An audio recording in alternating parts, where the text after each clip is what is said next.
friends, this is Ifra Numan. You are watching Ifra Numan Creative for You. Please do subscribe my channel. Let's get started.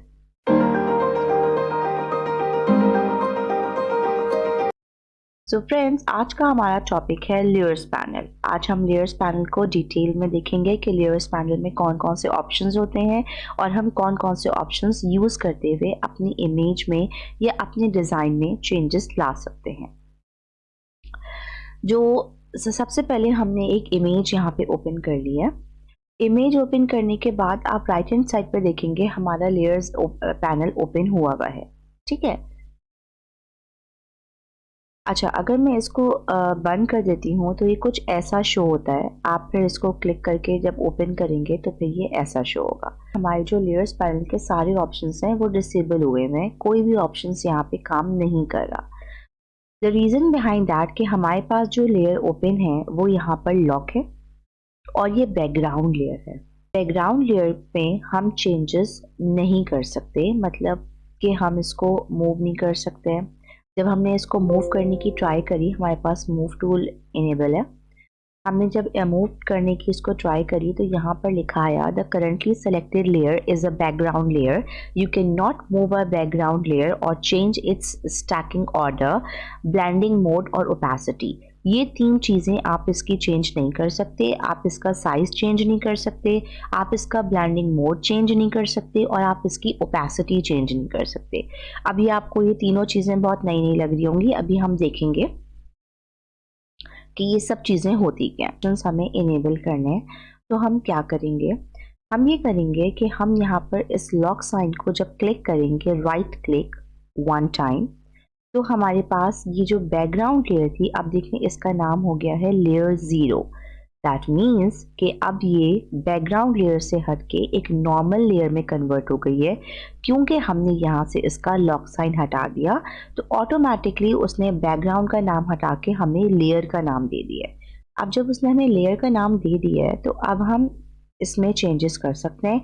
आप देख सकते हैं यहाँ पर इसके पॉइंट्स भी आ गए हैं जिससे हम इसको स्मॉल या लार्ज कर सकते हैं। ठीक है, शिफ्ट दबा के हम करेंगे तो फिर हमारे पास जो है वो उसका साइज डिस्टर्ब नहीं होगा। अच्छा, अब जब इसमें हम इस पे लेयर पे क्लिक करेंगे तो हमारे पास ये सारे ऑप्शंस यहाँ पर हैं। अब सबसे पहले ऑप्शन हमारे पास है, अच्छा उससे पहले मैं आपको एक और चीज़ दिखाना चाहूँगी ताकि आपको डिफरेंस पता चले कि एक्चुअली हम कर क्या रहे हैं। तो हम एक और पिक्चर मैंने यहाँ पे ओपन की हुई है बटरफ्लाई की, हम उसको ड्रैग एंड ड्रॉप करेंगे अपनी इस वाली पिक्चर पे जिस पे हम काम कर रहे हैं। हम ओके हैं कि हमें यही साइज़ चाहिए, तो हम ये टिक क्लिक करें या फिर हम एंटर क्लिक करें, बात एक ही है, तो आप एंटर क्लिक कर दें। अब हमारे पास जो एक दूसरी पिक्चर हमारी जो पहली इमेज थी उसके ऊपर हमने प्लेस कर दी है। अब उसके बाद हमारे पास यहाँ पर कुछ लॉक के ऑप्शंस हैं। लॉक के ऑप्शंस में हमारे पास सबसे पहला जो लॉक का ऑप्शन है उसमें आप देख सकते हैं कि लिखा हुआ है लॉक ट्रांसपेरेंट पिक्सल्स। जब हम इसको लॉक करते हैं दैट मीन्स हमारी ये पहली लेयर सेलेक्टेड है, तो हम सिर्फ और सिर्फ इस पे चेंजेस कर सकते हैं, लेकिन जो उसके अलावा हमारे पास लेयर्स हैं, मतलब ये जो हमारे पास सीनरी वाली लेयर है, हम उस पे कोई चेंज नहीं कर सकते हैं क्योंकि सिर्फ इसके पिक्सल्स हमारे पास लॉक हैं, तो हम इस पे चेंजेस कर सकते हैं। बाकी के पिक्सल्स हमारे पास ऑन है तो हम उस पे चेंजेस नहीं कर सकते हैं। जैसे कि मैं आपको एक ब्रश टूल लेकर दिखाऊं कि अभी हम सिर्फ इस पे चेंज कर सकते हैं। अगर मैं इधर कर भी रही हूँ तो इधर कोई चेंज नहीं हो रहा क्योंकि सिर्फ और सिर्फ इसके पिक्सल्स ऑन हैं, तो हम यहाँ पर सिर्फ और सिर्फ इस पे ही चेंज कर सकते हैं। सेकेंड ऑप्शन हमारे पास है लॉक इमेज पिक्सल्स। हम इसको सेलेक्ट करेंगे। सेलेक्ट करने के बाद अगेन आपने देखा हमारे पास एक लॉक का साइन आ गया। अब जब हम ब्रश टूल लेंगे, could not use the brush tool because the layer is locked, तो हमारे पास हम किसी भी लेयर में ना कोई भी चेंज नहीं कर सकते। दो हम लेयर को मूव कर सकते हैं लेकिन हम इस पे कोई चेंज नहीं कर सकते। इवन हम इसका साइज स्मॉल और बिग भी कर सकते हैं। देन हमारे पास ऑप्शन है लॉक पोजीशन।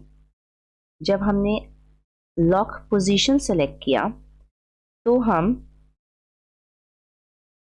इसको मूव नहीं कर सकते।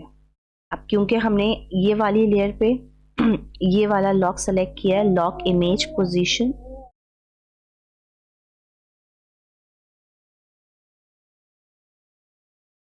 अब हमने इस वाली लेयर पे ये वाला ऑप्शन सेलेक्ट किया है, इसका नाम है लॉक पोजीशन।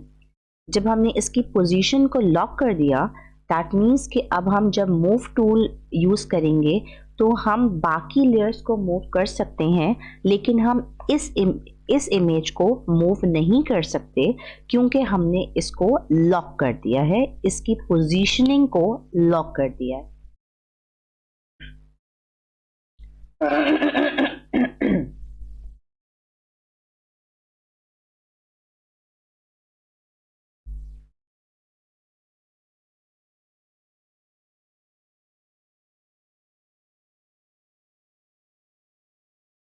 उसके बाद फिर हमारे पास ऑप्शन आते हैं ओपेसिटी। ओपेसिटी में जैसे मैंने ये वाली लेयर सेलेक्ट की हुई है, तो अगर मैं इसकी ओपेसिटी कम करूँगी तो जो इसका बैकग्राउंड है वो मुझे आहिस्ता आहिस्ता शो होना स्टार्ट हो जाएगा।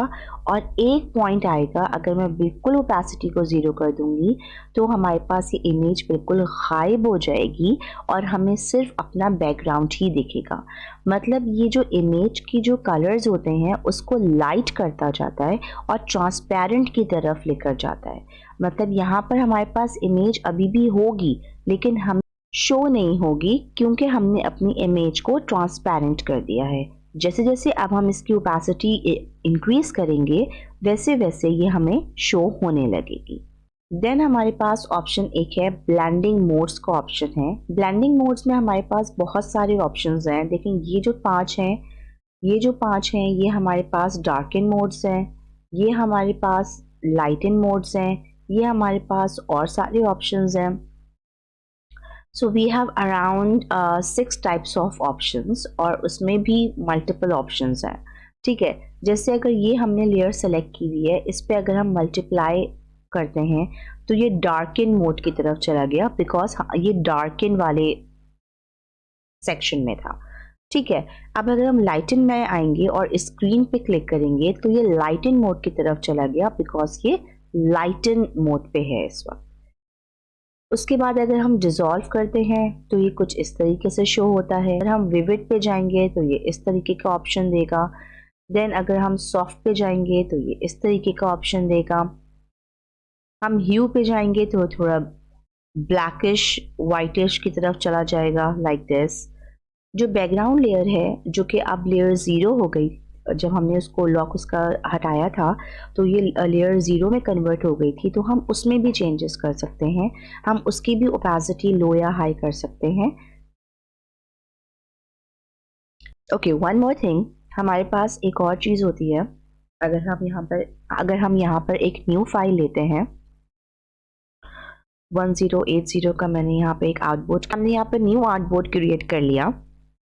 न्यू आउटपुट क्रिएट करने के बाद हमारे पास ये सारे ऑप्शंस डिसेबल हैं। ठीक है, नीचे वाले ऑप्शंस हमारे पास इनेबल है। इसमें से एक ऑप्शन है क्रिएट न्यू फिल और एडजस्टमेंट लेयर। हम इस पर क्लिक करेंगे। क्लिक करने के बाद जो सबसे पहला ऑप्शन है that is the solid colour, हम उस पर क्लिक करेंगे। क्लिक करने के बाद हमारे पास ये एक कलर पिकर ओपन हो जाएगा। कलर पिकर ओपन के होने के बाद हम यहाँ से कोई भी कलर जो हमें अच्छा लग रहा हो हम यहाँ पर चूज़ करके ओके कर देंगे। तो ये हमारा बैकग्राउंड कलर सेट हो गया। चेंज होने के बाद देखें यहाँ पर हमारे पास एक आई आइकन आता है जो कि पहले वाली लेयर्स में भी हमारे पास आ रहा था। ठीक है, अगर हम चाहें तो हम इन लेयर्स को जब हाइड करना होगा हमें किसी भी काम के लिए, आगे हम बहुत एडवांस क्लासेस भी लेंगे जिसमें हम पर पता चलेगा कि एक्चुअली हमें हाइड कब और क्यों करना होता है। तो यहाँ पर अगर हम इस आई बटन को क्लिक करेंगे तो जो जिस लेयर पे भी हम क्लिक करेंगे वो लेयर हमारी हाइड हो जाएगी। लेट्स सपोज कि हमने नीचे वाली लेयर को हाइड करना था, तो हमने इस पर क्लिक किया और ये हाइड हो गई। जब हम इसी आई बटन को दोबारा क्लिक करेंगे तो ये यहाँ पर शो हो जाएगी। अब हमें ऊपर वाली लेयर हाइड करनी है, तो हम इस पर क्लिक करेंगे और ये यहाँ से हाइड हो जाएगी। अब अगर हमें इसको शो करना है तो हम इस पर अगेन क्लिक करेंगे और ये शो हो जाएगी। That's it for today. Thank you so much friends. If you like the video, please do like, share and subscribe my channel. Bye.